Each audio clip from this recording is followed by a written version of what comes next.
Alright everyone, let's take into account charge and its properties. See, charge usually originates from two particles in an atom. One we see as a proton and another we see as electron, right? So the basic of charge starts from proton and electron. This guy has a charge equal to minus E and this guy has a charge equal to plus E. But the important fact over here is that nobody gave them this charge. They already had this charge.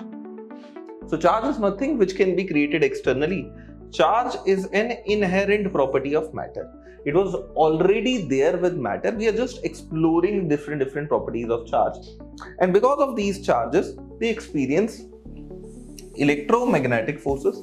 That means they can experience either electric force as well as they can experience magnetic force in an electromagnetic field, where electromagnetic field is nothing but an aura. That means in the close vicinity of other charges, these guys can experience either electric force or magnetic forces.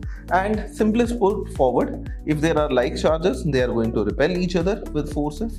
If they are like charges, like both of them being negative, they are going to repel each other. But if there are unlike charges, they are going to attract each other. So this is the very basic foundation from where this entire concept starts, that a charge is not something which I provide. It's an inherent property of matter. Already electrons and protons have their charge. If you keep similar charges in front of each other, they'll repel. Similar charges would repel, but unlike charges are bound to attract each other. This is how the whole process begins, right? And if you want to understand these charges in a better way, then you have to relate it with atomic structure, right? All of us know that everything is made up of atoms, and atoms have two things. One is nucleus, another is electrons, right?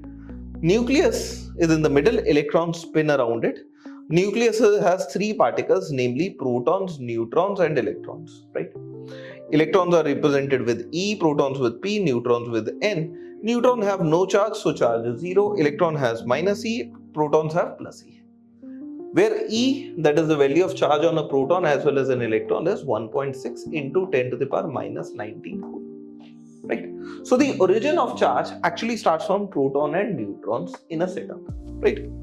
Atoms have very dense nucleus composed of protons and neutrons. It contains most of the mass and the entire positive charge. Now what does this statement mean? See, if you check the mass of proton as well as the mass of neutron, mass of proton and neutron are approximately 1.6 into 10 to the power minus 27. Same is for neutron, they are almost equal. But if you check the mass of electron, that is 9.1 into 10 to the power minus 31 kg, or mass of proton and mass of neutron are 1837 times mass of electron. So what I'm trying to say is protons and neutrons are much heavier compared to electrons, right?